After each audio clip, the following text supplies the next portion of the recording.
Ahasanangambo-nanga nakobanga ilokote Yawazanangambo-na nakobanga te Yawazanangambo-nanga nakobanga ilokote. Shalom, bien-aimés dans le Seigneur, je suis très content d'être là au-devant de vous. Je vais partager la parole de Dieu avec vous pendant très peu de temps et j'aimerais que nous puissions nous entretenir sur quelque chose de très important qui est le salut en Jésus. J'aimerais que nous puissions faire une brève étude. Je sais que c'est un grand sujet, mais j'aimerais juste que nous puissions parler pendant très peu de temps. Et nous allons procéder à juste comme qui dirait à un jeu de questions-réponses. C'est vrai, c'est moi qui vais poser les questions et c'est moi qui vais y répondre. Et certainement, ce sont des questions que quelqu'un à la maison ou toi aussi qui me suis, tu peux te poser et je vais répondre à ces petites questions qui vont nous aider à pouvoir avancer dans notre étude. Comme je l'ai dit, notre thème d'aujourd'hui, c'est le salut par Jésus. C'est quoi le salut? Le salut, c'est un mot que nous trouvons dans la Bible qui est traduit qui vient du grec d'un mot qui est sotéria, qui ne veut rien dire d'autre que la délivrance ou la préservation ou le salut.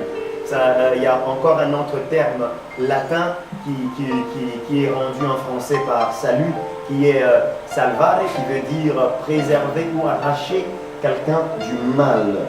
Et quand nous sommes en train de parler du salut en Jésus, qu'est-ce que nous sommes en train de dire? Ou le salut par Jésus, qu'est-ce que nous voulons dire? Avant que nous n'allions plus loin, j'aimerais nous inviter à lire 3 petits ou courts passages des Écritures qui vont nous aider à pouvoir faire cette étude.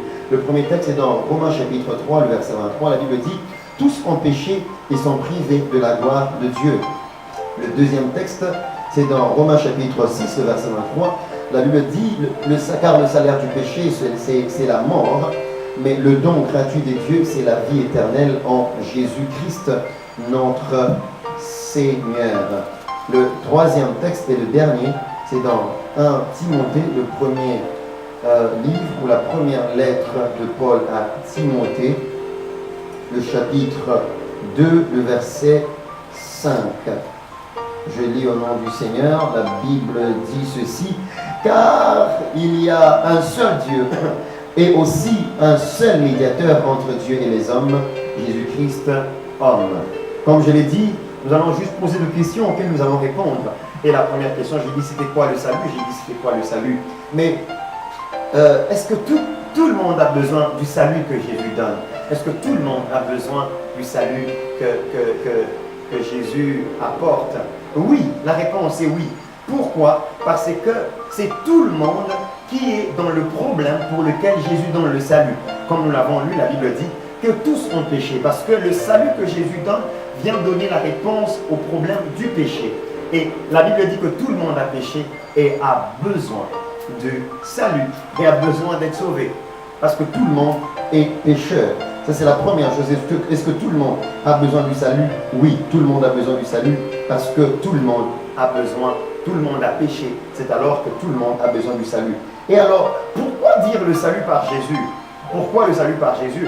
Parce que nous venons de le lire, la Bible dit que il n'y a qu'un seul médiateur entre Dieu et les hommes. Jésus seul. Pourquoi nous parlons de Jésus? Parce que c'est Jésus qui est le seul médiateur. Et alors, quelqu'un va me dire, tu vas me poser la question, alors, comment est-ce qu'il a opéré le salut? Parce que j'ai parlé du problème du péché, j'ai dit qu'il est le seul médiateur. Et comment est-ce que Jésus nous donne le salut? Le salut, la Bible nous dit que c'est un don gratuit de Dieu. La vie éternelle est un don gratuit de Dieu. Mais c'est un don gratuit de Dieu. Pour nous, c'est gratuit, mais pour Dieu, ça lui a coûté quelque chose. Comment cela s'est fait? Le salut s'est fait par ce qu'on appelle la rédemption. Avant que je n'aille plus loin, j'aimerais rentrer en arrière pour dire comment est-ce que le problème du péché est arrivé. Le problème du péché est arrivé comme certains le savent, peut-être que toi tu ne le sais pas. Le problème du péché est arrivé à cause de Satan. Satan a séduit Ève, Ève a donné les 2 fruits à son mari, Adam, ils ont mangé et ils ont péché, c'est alors que le péché est entré dans l'humanité. Tous ceux qui naissent d'Adam et d'Ève sont des pécheurs. Alléluia. Ils sont des pécheurs et à cause de cela, il n'y avait pas d'autre solution. Les hommes ont cherché des solutions, mais aucune de ces solutions n'a donné une solution éternelle. Toutes les solutions étaient éphémères. Les sacrifices à gauche, à droite, toutes ces choses-là ne donnaient pas de solution que Dieu attendait. C'est pourquoi Dieu a envoyé Jésus. Jésus est venu, il est venu mourir pour nous à la croix. Et ce qu'il a fait, c'est l'œuvre de la croix, c'est l'œuvre de la rédemption. Et la rédemption, l'une des réalités fortes que nous trouvons dans la rédemption, c'est le rachat. Jésus nous a rachetés. Pourquoi il nous a rachetés? Parce que quand l'homme avait péché, il s'était livré au péché, il était devenu esclave au péché. Et Jésus est venu, il a payé un prix pour que nous puissions être sauvés. Il est la seule personne qui a donné le prix qu'il fallait pour notre salut. J'insiste, notre thème c'est le salut par Jésus. Et je peux rajouter par Jésus seul. Il a payé le prix. Et ici j'aimerais donner une précision très importante. Quand Jésus a payé le prix, c'est vrai que quand l'homme a péché, il s'est livré à Satan. Il est devenu esclave de Satan, esclave du péché. Mais quand Jésus a payé le prix, il n'a pas payé le prix à Satan. Il a payé le prix à Dieu. Pourquoi Jésus n'a pas payé le prix à Satan? Parce qu'ici, il y a une chose très importante que le Seigneur m'a révélée. Parce que dans la loi, quelqu'un qui revend quelque chose qu'il a volé, on l'appelle un receleur. Et celui qui achète quelque chose qui est entre les mains de celui qui l'a volé, il est aussi passible d'une peine que la personne qui est en train de vendre l'objet volé. Or, Satan, son autorité sur nous, il ne l'avait pas pris d'une manière légale, il l'avait pris d'une manière, il l'a usurpé en mentant à Satan, en mentant à l'homme, pardon. C'est pourquoi Jésus, quand il est venu, il a payé de son sang auprès du Père pour que le Père puisse nous accepter encore, pour qu'il nous redonne encore la vie. Il a donné le seul sang dont nous avions besoin pour être sauvés. Il a payé le sang au Père et il nous a arrachés de Satan. Ici, j'aimerais te dire que le salut ne peut être donné que par Jésus et par Jésus seul. Parce que c'est lui qui est la seule personne qui a donné la solution dont nous avions besoin. Comment cela se fait? Par son sacrifice à la croix. Il a pris ta place, il a pris ma place. Et il a fait ce qu'on appelle la substitution. Il a pris ta place, il a pris ma place, de sorte que là où moi je devais mourir, parce que c'est moi qui avais péché, la Bible dit que celui qui pêche, il meurt. Là où moi j'avais péché, je devais mourir, lui il est mort pour moi et il m'a donné sa place d'enfant des dieux. Et ce qui se passe, c'est que quand il y a quelque chose que tu dois savoir. La première chose que tu dois savoir, c'est que le salut est gratuit. J'ai dit qu'il lui, il a payé. C'est lui qui a payé. Nous n'avons rien à payer par rapport à ça. Le salut que Jésus donne, le salut par Jésus, ce salut-là, il est gratuit. On n'a rien à payer parce que Jésus a tout payé et on n'a plus rien à payer par rapport à ça. Et la seule chose que Jésus nous demande pour avoir le salut, c'est de croire en lui. Vous comprendrez que je parle rapidement parce qu'il y a beaucoup de choses à dire. Je ne saurais pas étaler toutes ces choses, mais je suis là pour te donner les choses essentielles pour que toi qui me suis, qui n'as pas encore le salut en Jésus, que tu puisses recevoir ce salut. Qu'est-ce que tu dois faire? Quelqu'un me posera la question, mais oui, tu as dit que tout le monde a péché. Oui, moi aussi j'ai péché. Tu as dit que Jésus a payé le prix. Il a pris ma place. Oui, c'est vrai, mais qu'est-ce que je dois faire pour entrer dans ces saluts? La Bible dit dans Romains chapitre 10, le verset 9 à 10, elle dit que si tu crois dans ton cœur, si tu confesses de ta bouche que Jésus est Seigneur, et si tu crois dans ton cœur que Dieu l'a ressuscité d'entre les morts, tu seras sauvé. Pourquoi? Parce que c'est en croyant du cœur qu'on parvient à la justice, c'est en confessant de la bouche qu'on parvient au salut, comme il est écrit.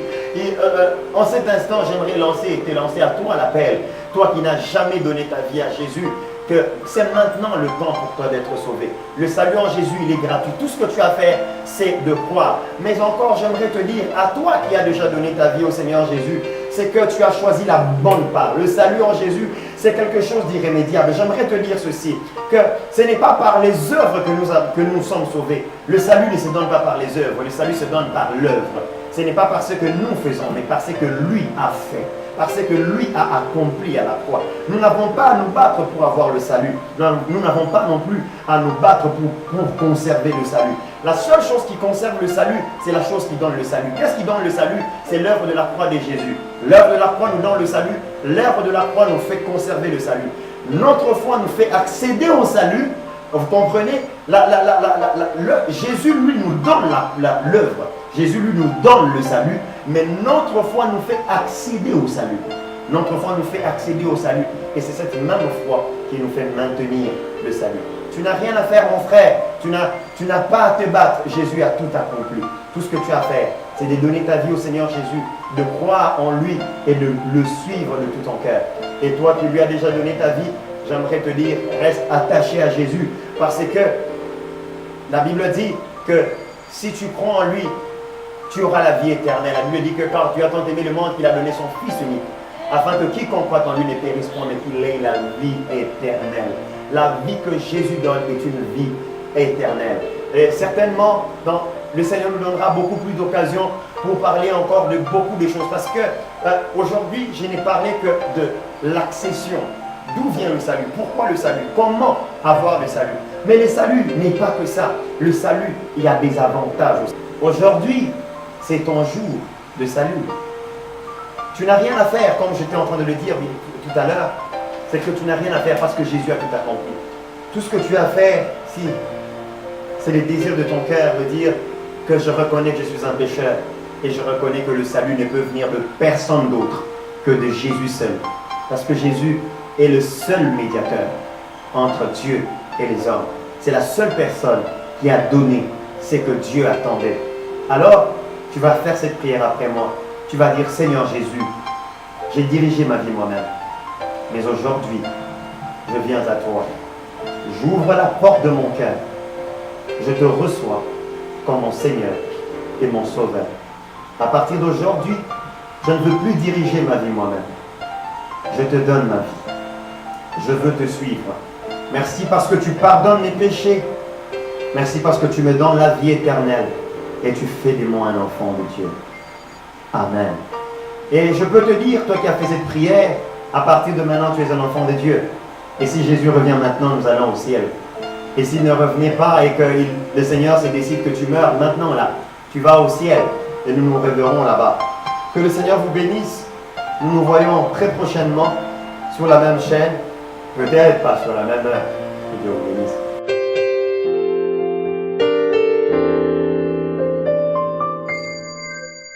Ahasana ngambonanga nakobanga ilokoche yawazana ngambona nakobanga che